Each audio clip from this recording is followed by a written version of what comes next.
Hello, ఇవాళ మా ఇంట్లో వంటలు మటన్ అండ్ బెండకాయ పులుసు. బెండకాయ పులుసు కోసం చూడండి, నేను ఫస్ట్ మటన్, ఎర్రగడ్డలు, ఇంకా ఆయిల్, సాల్ట్, టర్మరిక్ పౌడర్, ఇవన్నీ కొంచెం అల్లం వెల్లుల్లి పేస్ట్ వేసి వాటర్ ఒక 1.5 గ్లాస్ వేసేసి ఒక 4 విజిల్స్ పెట్టేశాను. మటన్ చాలా బాగుంది కనుక 4 విజిల్స్ బాగా ఉడికిపోయింది. సో నెక్స్ట్ ఏం చేస్తున్నానంటే బెండకాయలు తీసుకుంటున్నాను. ఈ కాంబినేషన్ మనము అన్ని వెజిటబుల్స్తో చేయొచ్చు.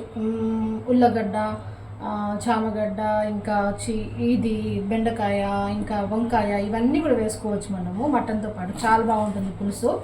సో ప్రజెంట్ అయితే నేను లేత బెండకాయలు మంచిగా ఉన్నాయి, వీటిని కట్ చేసుకునేసి ఇందాక నేను బాయిల్ చేస్తాను కదా మటన్ సూపు, దాంట్లోనే వేసేస్తున్నాను. ఇదిగోండి బెండకాయలు అయితే వేసేసాను. ఇందాక చెప్పడం మర్చిపోయినాను, నేను టొమాటోస్ కూడా ఇందులోనే వేసేస్తున్నాను. ఒక 2 టొమాటోస్ వేసాను, 2 ఆనియన్స్ వేసాను, ఇంకా ఆయిల్, టర్మరిక్, సాల్ట్ ఇదంతా వేసాను. ఇప్పుడు ఒక 2 స్పూన్స్ దాకా చిల్లీ పౌడర్ వేసేస్తున్నాను. మనం తినే కారాన్ని బట్టి వేసుకోవచ్చు. ధనియాల పౌడర్ కూడా, కొరియాండర్ పౌడర్ కూడా 1 స్పూన్ దాకా వేసేస్తున్నాను ఇందులోనే. ఇందాక సాల్ట్ కొద్దిగా వేసినాను, ఇప్పుడు ఇవన్నీ మసాలాలు వేసాం కనుక ఇంకా సాల్ట్ అవసరం అవుతుంది. సో ఇంకొంచెం సాల్ట్ కూడా యాడ్ చేసుకుని వేస్తున్నాను. నెక్స్ట్ వాటర్ కూడా యాడ్ చేసేస్తాను.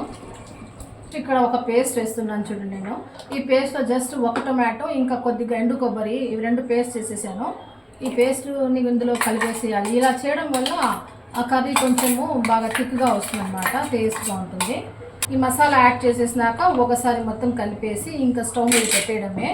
బెండకాయలు ఒక 50% 60% కుక్ అయిన తర్వాత ఇలాగ నేను చింతపండు పులుసు పెట్టుకున్నాను, ముందే నానబెట్టేశాను. ఈ పులుసు అంతా అందులోకి వేసేసి ఇంకొక 5 to 10 minutes కుక్ చేసేస్తే మంచి బెండకాయ మటన్ పులుసు అయితే రెడీ అయిపోతుంది. ఇంకా కుక్ చేసినాక చూపిస్తాను. ఇదిగో చూడండి, బెండకాయలు ఈ విధంగా ఉడికిపోయిన తర్వాత కొంచెం మనం పిసికి పెట్టుకున్నాం కదా చింతపండు రసం కూడా వేసేసేయాలి ఇందులోనే. ఇది వేసేసినాక ఇంకొక 10 minutes మనము స్లోలో ఉంచేసి కుక్ చేసుకున్నామంటే యమ్మీ మటన్ బెండకాయ పులుసు అయితే రెడీ అయిపోతుంది. ఇదేంటో చూడండి, మూలిగా అంటారు కదా, ఇది చాలా ఇష్టం నాకు. ఇది వచ్చిందంటే నేను ఖచ్చితంగా తినేస్తాను నేను.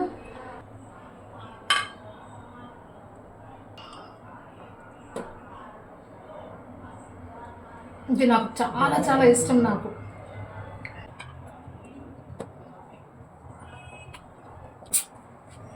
ఖాళీ చేసేసా.